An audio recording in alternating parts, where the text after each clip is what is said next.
Hey guys, sorry. It's Mr. Turner. If I don't have you, if I have you, again, I want to apologize. You have to listen to me in class, and then on your asynchronous day, you're here. So I want to talk to you about the Spanish flu, and I sat down and said, where's there a place where there's something left from the Spanish flu? And then I came to this big cemetery in Frederick called Mount Olivet. A lot of historically important, famous people here. A lot of people lost in local Civil War battles. And I came to the 1918 section of the cemetery. So, look, let's start by talking about sort of pandemics in general. Pandemics are naturally occurring things.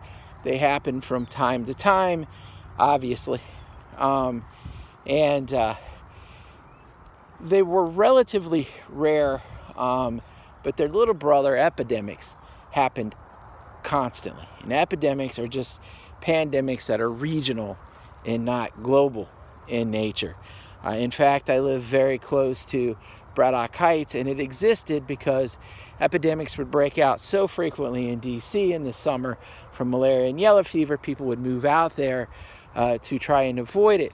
So they are naturally occurring events. They happen in history.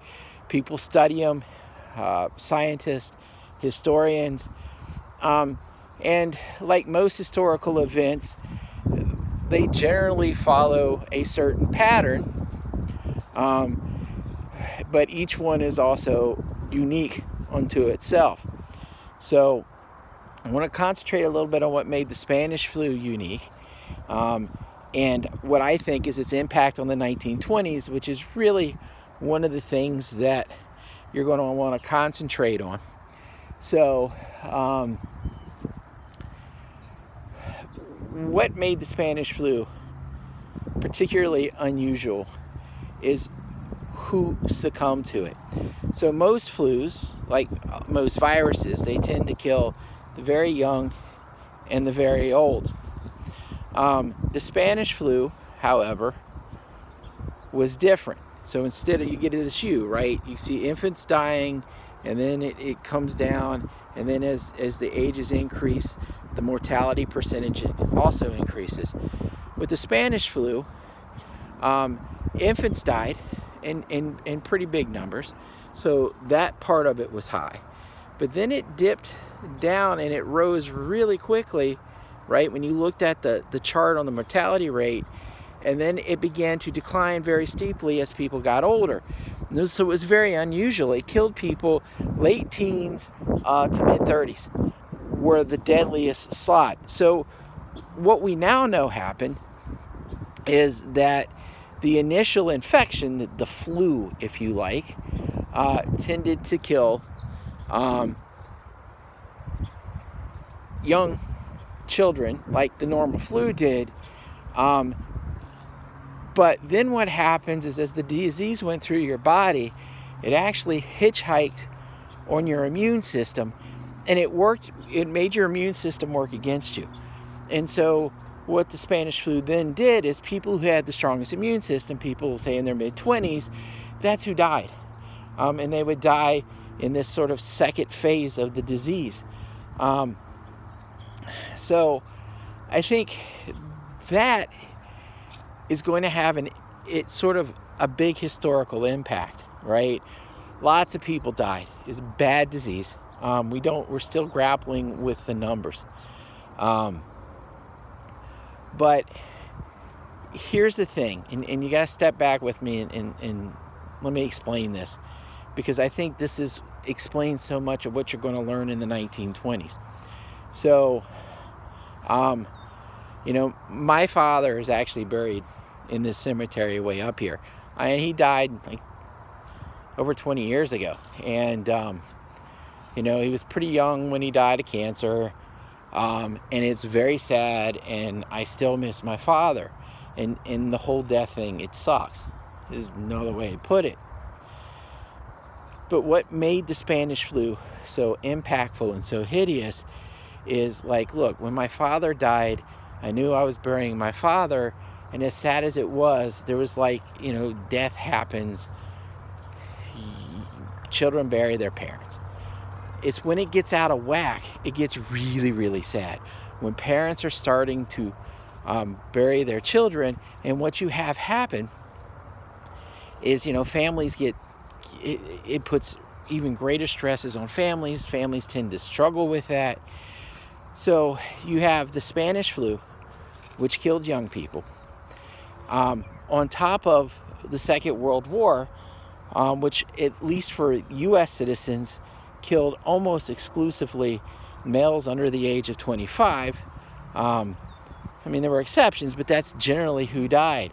So you now have hundreds of thousands of families in the United States who've buried their children.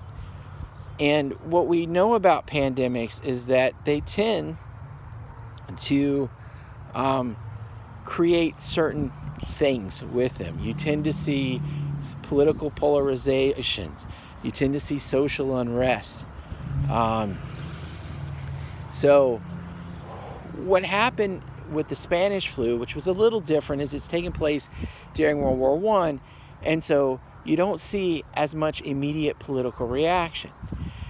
But I do think you begin to see this response. So work with me and listen. And I think this makes sense. It makes sense to me anyways. So you have all of these young people dying, sort of personal values get questioned, and answers are given, and these answers come in two forms. Some people look at World War I and the massive industrialized killing, and they look at the Spanish flu, and they say, look, there's no activist God, right? They become what was then called modernists, or what we may call humanist, and they sort of question traditional Christian values that were dominant in the United States. And they begin to turn elsewhere for answers. And so they begin looking and exploring, for instance, teaching of evolution, those kinds of things. And this sort of rejection of what had been considered traditional values. Then other people look at this and say, in essence, that we've gotten away from God and we need to move towards God. And so while some people are rejecting traditional values, other people are moving to them, are flocking towards them. And so this leads to this sort of cultural division that we see in the 1920s, right? I will argue that after decades of trying, it's not an accident that prohibition, the making alcohol illegal, right, that occurred right after the Spanish flu, right? So the people with traditional values began to move and to back that. It's not an accident, I don't think, that it's the 1920s that you get the Scopes monkey trial and this big debate on how do you teach evolution versus creationism. And I think a lot of that lies at the foot of the Spanish flu. I think it's the root cause to a lot of it. So as you go through your assignment, I want you to sort of realize that. I know, look, I'm doing this in the midst of the COVID-19 pandemic. And it all seems really weird and artificial. And it is. It's something that's very much changed most of our lives. And, I don't want to devalue what you've given up. Even things like, your senior year in sports or being able to compete, do dances. Those things matter. Seeing each other in person, they do. But I also want you to realize that when we look back at pandemics, that once you come out of them sort of medically, there tends to be almost always a really quick recovery economically. Generally, there's an economic boom time. It happened after the Black Death, which was a much longer and deadlier and more tragic pandemic. But if you go way back to then, it happened in Europe after the bubonic plague. It happened here in the 1920s, the roaring 1920s. The economy takes off. It goes kind of crazy. And so, that tends to be what happens. It's also interesting that there's not a whole lot to mark sort of remembrance of the 1919 pandemic. People tended to want to move on and sort of not dwell on it. And so this is where I had to come to sort of, for me to feel like I'm finding a remnant of it, something that sort of talks about it. And it's also interesting that you come here and you look and you'll see, people who clearly bought the graves, the family bought the graves, thinking that they had gotten sick and they may pass and they want to prepare for that event. And then you get over here and their death dates are in the 1950s and 60s. So, I mean, a lot of people recovered and moved on. So anyways, there are a couple of things I did want you to think about while you're going through this. Is one, I want you to really start preparing for who you're going to be when this pandemic is over. We've paid a price. You've paid a price, be it emotionally. You've paid a price, not going to school, and you've given some stuff up. But I hope that when we come out of this, that you are going to gain, right, a resilience and a maturity that is going to, that kids didn't have who didn't go through this earlier, who came through Poolsville. So, and I want you to you need to start planning on that, and you need to realize that this will come to an end. And with the vaccines rolling out today, actually, it's going to be measured in a matter of months and not years. And I do want you to also realize, because you're 14, 15, 16 years old, you're cognizant of what's going on. You understand what's going on, but you're young. So when historians go back to look at this event, it's going to be more you than anyone else who's going to tell this event, right? This event is going to be a push prompts for, in 2 generations. And when people go to write the history of this 30 and 40 years from now, a lot of that history is going to be written by you. So sort of be aware of that fact, that as bad as these times are, these are historic times, and you are going to be telling the story of this in the future to your grandchildren and so on. So,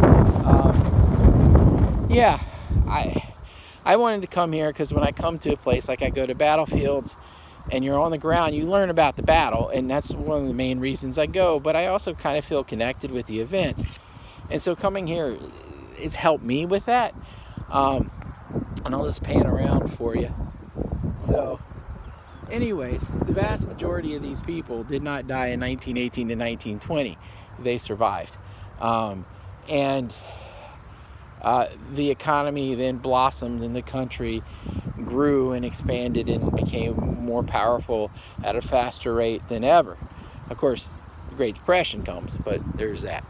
All right, so I've been rambling on for almost 15 minutes. I'm going to stop now. Your assignment's in the module. The answers primarily in this video. And so you'll come back in. We're going to talk about the end of World War I and the Spanish flu this week, and then we're going to roll into the 1920s the next week, the Roaring 20s. So, all right, guys, thank you.